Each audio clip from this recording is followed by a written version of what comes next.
A pessoa está de branco, também não sei se é médico ou se é dentista, não é? Ou se é uma pessoa que usa terno branco, roupa branca, tá, então a gente passa até vexame.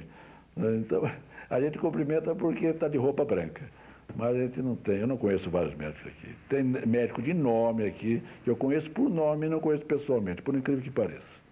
Eu não vou citar o nome dele, porque ele vai saber disso, aí é capaz de me procurar e falar, sou eu. Mas essa é a verdade. Antigamente, existia realmente o médico de família. Talvez por esse fato que eu acabei de dizer, da cidade não ser muito grande e o número de médicos também não ser muito grande. Então, aquelas famílias mais tradicionais da cidade já tinham seu médico certo. Esse médico fazia parte dessa família como médico, como membro, onde ele era convidado para os batizados, para os aniversários, enfim, toda a festa que existia na casa, como padre também de um lugar. Ele era convidado e tudo mais. Mas, infelizmente, a medicina foi tendo um desenvolvimento diferente. Ela começou a se dividir mais em especialidade, dividindo a própria especialidade em setores do corpo humano. Vamos dizer, antigamente o médico era um especialista do aparelho respiratório. Então o que era? Respiratório ele vinha desde a garganta até o pulmão. Hoje existe o pneumologista. O pneumologista ele trata puramente de pulmão. Existe o indivíduo que trata só de, vamos dizer, de bronco. Faz broncoscopia, só trata disso. O aparelho digestivo, o gastroenterologista, ele tratava de todo o aparelho digestivo. Hoje existe especialista só de estômago, só de esôfago, só de intestino. Quer dizer, então a própria especialidade foi se dividindo. Então o que acontece? Não há razão mais de ter aquele médico de família. Porque o médico de família era um clínico geral e resolvia todos os assuntos de um modo ou de outro, ele tinha que resolver tudo porque não tinha na cidade especialidades. Então ele tinha que ter um conhecimento geral da medicina. Quer dizer, então ele tratava de amígdala, tratava de estômago, tratava de bicho de pé, outras coisas mais, então era só ele que tratava. Então ali a família se identificava mais com ele.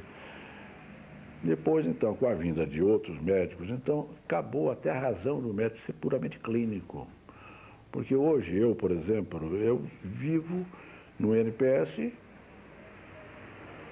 fazendo uma espécie de triagem, porque chega um indivíduo, tem um problema na coisa que não é da minha especialidade, quer dizer, quando tem dentro da cidade um melhor gastroenterologista, tem melhor um pneumologista, melhor um ortopedista, então a gente vai distribuindo os casos. Então aí acabou essa história de médico de família. E acredito que nunca mais vai ter médico de família, não pode ter. A não ser nos lugares onde tem um médico, 2 médicos e uma população pequena. Isso aí não tem para onde fugir. Então o que aconteceu foi justamente isso. A evolução da própria medicina, com suas várias especialidades, trazendo médicos novos, com especialidades, saindo da faculdade, fazendo puramente aquilo, uma coisa só, se especializando dentro de um setor da medicina, então é muito mais lógico que ele vem com um gabarito a respeito daquilo melhor do que aquele que está fazendo uma pan-medicina, uma medicina geral, não é? Então aí eu acredito que o médico de família mesmo não existe mais. Hoje em dia não existe mais nem famílias mais, essa é a verdade. Aqui em São José dos Campos, nós viemos aqui, tínhamos amizade a todo mundo, hoje nós temos amizades limitadas daqueles que guardaram aqueles tempos atrás, aquela amizade que se prolongou até hoje, mas de um modo geral você conhece de bom dia, boa tarde, coisa e tal. Não se frequenta mais casa nenhuma. Mas acho que é de um modo geral. Quando a cidade cresce, ela fica uma capital onde ninguém conhece ninguém. Aqui dentro desse prédio aqui tem pessoas que eu não sei quem é. Por exemplo, moro dentro do mesmo prédio, de vez em quando, bom dia, boa tarde, mas não sei nem o nome. Para você ver como modificou muito. Isso é a parte, talvez, negativa da cidade que cresce. Mas isso também não vem influir em nada, porque cada qual tem a sua vida, toca o barco. A história do Conde Lara é uma história meio comprida. O Conde Lara deve ter vivido lá muito antes de mim. Então, a gente conversando com os parentes que também eram lá para trás, meu pai, meu avô, tudo mais, eles diziam que eram realmente da família do Conde Lara, de São Paulo. A família Lara não é uma família muito grande. É uma família, ela é desdobrada em dois ramos, família Lara Campos e a família Lara propriamente dita. Eu acredito que a minha família, a família Lara, é a família típica, Lara típica, de onde talvez tenha havido esse parentesco com o Conde Lara. O Conde Lara doou essa igreja da Vicentina Aranha. Inclusive tem lá uma esfinge dele lá, dentro da igreja, com o nome dele, Conde Lara. Eu acredito que seja parente, não posso afirmar que seja, não. Meu filho mais velho foi batizado pelo Dom Gabriel. O Dom Gabriel, ele estava em tratamento no sanatório Vicentina Aranha. Ele era o único bispo da cidade. E ele foi, inclusive, bispo de Jabuticabal, na minha terra. Depois veio para cá, em tratamento de saúde. E nessa época eu era médico interno do Vicentina Aranha. E então, por força das irmãs, pedido, tudo mais, o meu primeiro filho foi batizado na igreja do Vicentina Aranha, pelo bispo Dom Gabriel. Bom, o aspecto religioso, essa questão de religião é uma coisa muito, vamos dizer assim, difícil de você explicar como que era o aspecto religioso. Aqui tinha muitas irmãs de caridade, eu sentia que na época a religião, principalmente católica, era mais, vamos dizer, mais concorrida, mais assim, havia mais adeptos da religião, que fazia a religião como religião mesmo, não fazendo a religião como uma educação. E sobre as outras religiões, a extinção dos Campos sempre teve protestante, tudo mais, mas a minha religião sempre foi a católica aqui, e a gente então frequentava na época, era a igreja matriz, frequentava a igreja de Santo Antônio, do Asilo Santo Antônio, e também e agora ultimamente a gente vem frequentando a igreja Sagrado Coração de Jesus, da Sagrada Família, aliás, e a igreja de Santa Rita de Cássia. A igreja aqui, lá do Jardim Satélite, do Jardim da Granja, e nós somos adeptos de Santa Rita de Cássia, então nós, todo dia 22 de maio, é o dia de Santa Rita, nós estamos lá. O Gafanhoto era um grupo de colegas. Chamava Gafanhoto porque o gafanhoto tem a capacidade de chegar num lugar e destruir tudo, comer tudo que existe. Estraga com a lavoura, estraga com tudo. Então o Formigão se baseava nisso. Era um grupo de colegas, era eu, Campoy, Grabois na época, tinha um dentista que era o Rui Veneziani, não me lembro mais desses, Toledo, enfim, aqueles médicos que tinha na cidade ali, era um grupo mais ou menos assim, mais coeso, e nós fazíamos isso, sem avisar, numa determinada noite, a gente baixava numa dessas casas, não é? Então comia tudo que tinha na casa. E a gente também recebia. Então a gente tem que ficar preparado, ter o que comer, ter o que dar para esse pessoal, porque senão aí ia ser pior. Então o negócio era esse, chegava, abria tudo quanto é lata de doce, lata de marmelada, goiabada, lata de óleo, mesmo que não fosse usar, abria tudo. Quer dizer, fazia uma destruição total. E comia tudo que tinha, não sobrava nada. Então, nós fazíamos isso de casa em casa, assim, uma hora era aquilo, mas não avisava, não. Batia assim, 5, 6 carros, parava assim em frente à casa, uma determinada hora da noite, também não tinha hora, né? Às vezes 10 horas, 11 horas, meia-noite, tá todo mundo. Quer dizer, aqueles combinavam o encontro, mas não avisava a pessoa que ia receber. Quer dizer, tinha que ser assim, não podia avisar. A medalha Cassiano Ricardo foi recebida em 87. Na época, foram 3 médicos, eu recebendo a Cassiano Ricardo, Dr. Campó e Dr. Frediano receberam a cidadania joseense, o diploma de cidadania joseense. E foi numa assembleia na Câmara, festiva, e depois um coquetel na Casa dos Médicos. E nesse dia, então, eu fui agraciado com a medalha Cassiano Ricardo. Foi no ano de 87, se não me engano, em abril de 77. 87. E acredito que, não sei se algum outro médico tenha recebido essa medalha também. No início da medicina legal, nós não tínhamos condução. Então nós usávamos o ônibus, trem, pegava aqui na Central, ia para o Mogi das Cruzes de trem, depois esperava o trem que vinha de volta, passava lá 9, 10 horas da noite. Então era um sacrifício isso. E uma certa vez nós fomos a Mogi com um carro emprestado, era um DKV, e era um carro usado. E nós fomos, na ida já foi um problema. O carro na serra não tinha breque, coitado, e nós tivemos que descer em primeira, encostando no barranco para ele não ir de uma vez.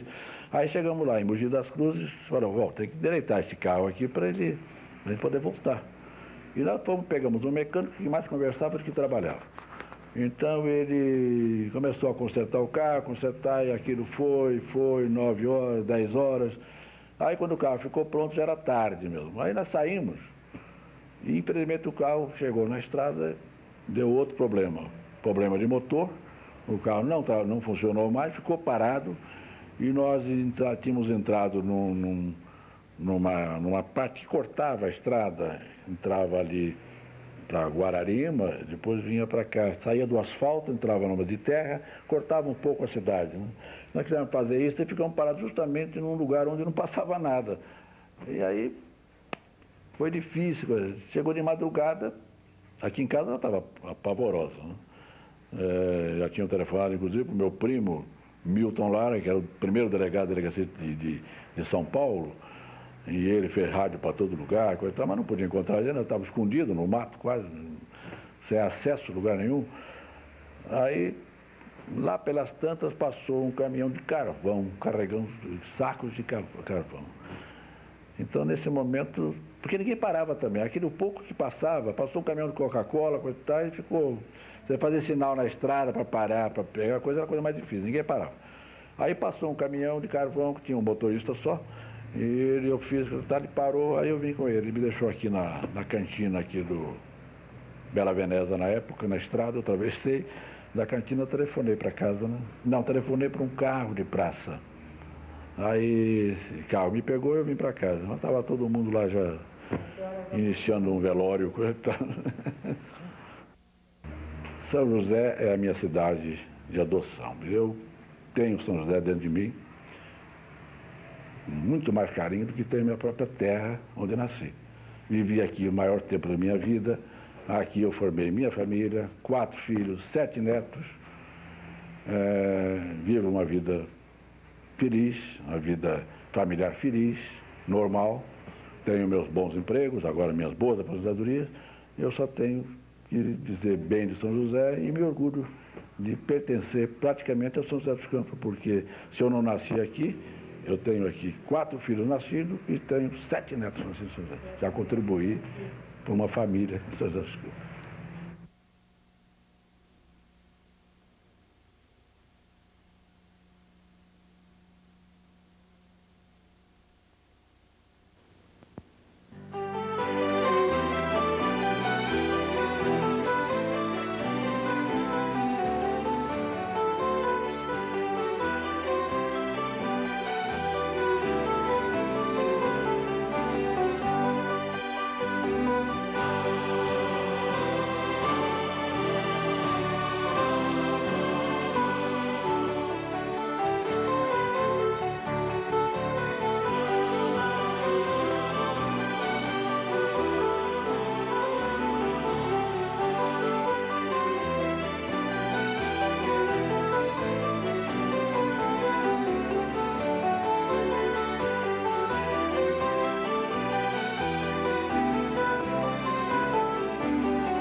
Meu nome é Edmundo Ferreira Maldo, sou da família Ferreira Maldo daqui de São José. Nasci na rua São José, no dia 8 de novembro de 1919, portanto, hoje estou com 72 anos de idade. São José, naquela época, não tinha praticamente nada, né? Na rua São José, principalmente, ali era casas velhas, casas antigas. E depois é que veio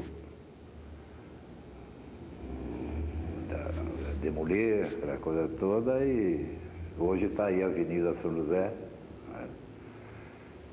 E a mocidade, praticamente, a meninice, passei ali na rua São José. A gente jogava futebol, ali ele morava ali perto, o Portela, o Anjos Gaia, e assim eu passava as tardes, por exemplo, quando chegava domingo, a gente vinha aqui para o Largo São Benedito, o Padre Monteiro, a gente ia fazer aqui, tinha catecismo, a gente vinha para cá. E o divertimento aqui era muito pouco. Dava graças a Deus quando chegava um circo aí. Papai trabalhava no centro de saúde e felizmente recebia umas entradas, então a gente ia para lá, no circo. Era uma maior felicidade que podia existir, né? A gente chegava, ia para o circo, aquela coisa toda.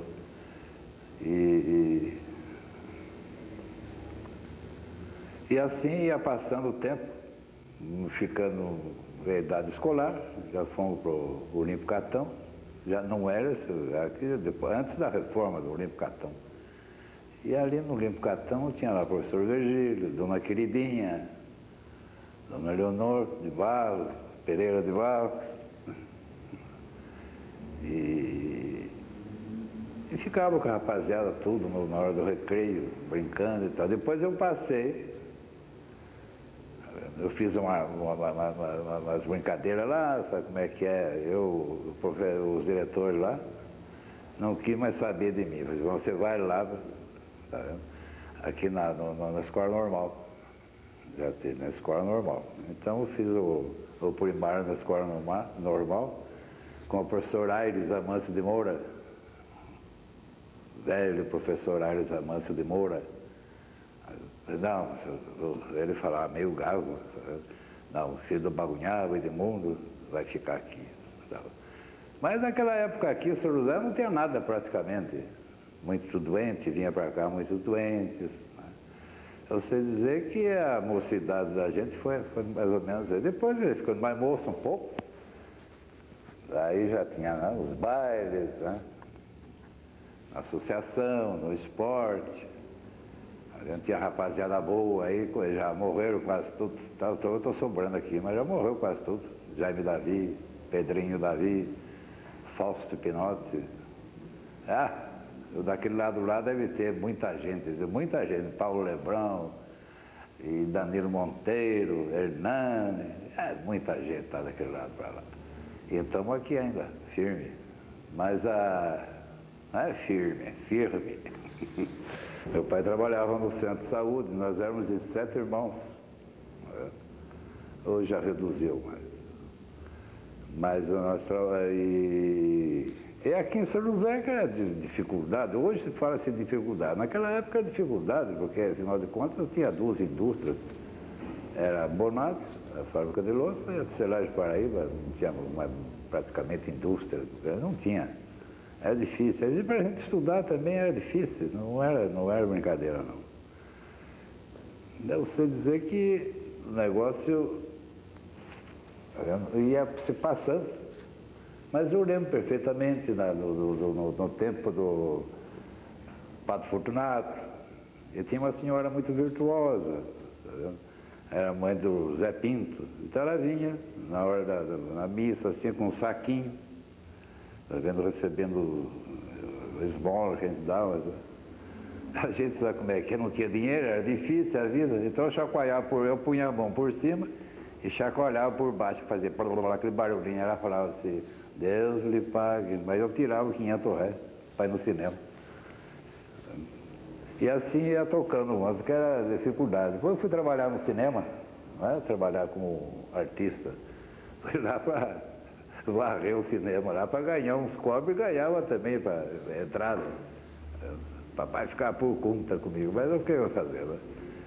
E aí assim a gente ia levando a vida. Não tinha, por exemplo, essa época de Semana Santa, não tinha 40 dias, não tinha nada. Não tinha nada. O divertimento que tinha aqui era guardar defunto. Eu ia guardar defunto, eu não tinha nada a fazer. Então a gente morria onde já estava lá, de olho em cima, assim, guardar o defunto. E assim ficava. E ia passando, né? Ia passando os tempos. E aquela boemia que eu digo é mais uma boemia sadia, saía, ia para o baile, e eu chegava de costas em casa, às vezes, porque o papai ficava esperando, eu chegava de costas, ué, já vai meu filho, já vou, eu saí, nem dormia, já saía, né, para trabalhar. Depois fui trabalhar aqui em São José, trabalhei na fábrica de louça. Né? E naquele tempo era o seu Roberto Vaz, já falecido, o seu Mário Vaz, o professor do Bonardi, né? O seu Antônio Cará. E eu trabalhei uns tempos bons lá. Depois vim trabalhar aqui no Mercadante. O Mercadante era aqui vizinho, na Igreja Sobendia, tem em frente ali, é onde é o banco. Acho que é Banco Nacional, né? Em frente à loja americana. Trabalhei no Mercadante. Trabalhava com o Caracachá, que era o José de Paulo e Silva e outros. Né?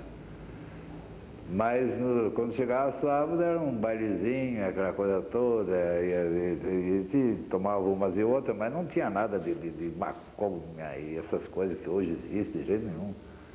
Chegava a tomar umas pingas com limão ou qualquer coisa assim, e ficava aquela brincadeira, né? Aquela brincadeira. Ia na PL1, eu trabalhava na PL1, era artista lá, né? Eu, o Jaime Davi, eu não era artista lá. Ganhava, cada programa era 500 reais. Fazia aquelas brincadeiras, aquelas bobagens e tudo mais, e o povo gostava.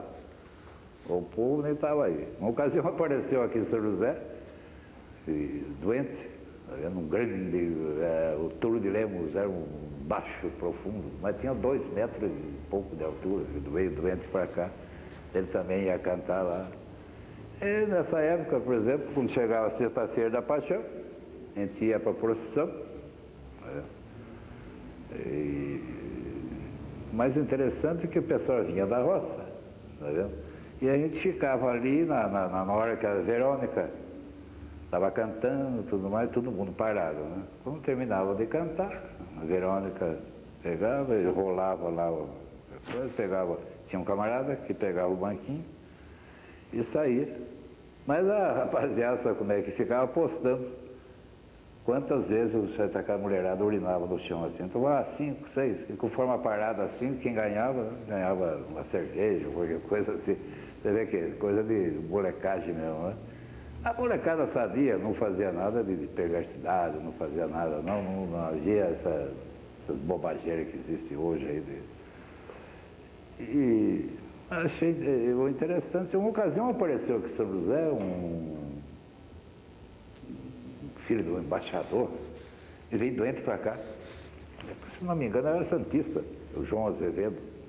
E nós estávamos aqui na praça, tá vendo? E o João bebia muito, ele era muito boêmio. Ele morava no Hotel São Remo. Já estava melhor, já tinha melhorado bem. Então, ia lá para o Hotel São Remo, lá, ficou lá no Hotel São Remo. Eu achei interessante que foi essa época, mês de setembro. Mês de setembro, nublado, aquela coisa toda, no banhado, aquela fumaça. Ele morava, quer dizer, o quarto dele dava para o banhado. Ele falou para nós encontramos aqui na praça aqui. Edmundo, pois é, estou muito triste, com muita saudade da mulher, dos filhos, eles me abandonaram, eu fiquei tuberculoso, porque a tuberculose era brava mesmo, não era... Naquele tempo não tinha remédio. Pois é, João, é isso. Então eu fiquei relembrando, o João falando, assim, eu fiquei relembrando, depois olhando para o banhado, tá vendo? E lembrando da minha vida, aquela coisa toda, até fiz uma poesia sobre o banhado e da minha vida, aquela coisa toda. Assim, mas, João, qual é a poesia? Então eu digo o seguinte, nessa poesia dele: banhado triste que me vês de longe, serás na vida meu cartão postal, conforto para os olhos de quem pensa, de quem sofre humilhado em grande mal. Da janela de um quarto tão solteiro, a veneziana verde está quebrada. Por uma fenda eu vejo-te chorando, envolto da fumaça da queimada. Tu tens a mesma angústia dos doentes, foges de tudo, procurando o horizonte. Nada pedindo ofertas à beleza, a água que nasce fecundando a fonte. E quando a ventania que te açoita vier encontrar meu coração parado, verá no espelho morto os meus olhos, esse cartão postal que és tu, banhado. Eu então não esqueci até hoje, quando eu vejo Banhado aqui, aquela coisa toda, eu lembro dessa poesia, que o João que fez, né? E ele naquela profundidade tremenda dele, então escreveu essa poesia, eu não esqueci mais. Mas aqui em São José, na época, até nos anos 50, mais ou menos, né? Por sinal, até que eu deixei meu carro no estacionamento, onde foi uma pensão, ali hoje chama Praça ali do Sapo, Jardim do Sapo, antigamente era Largo Valeriano.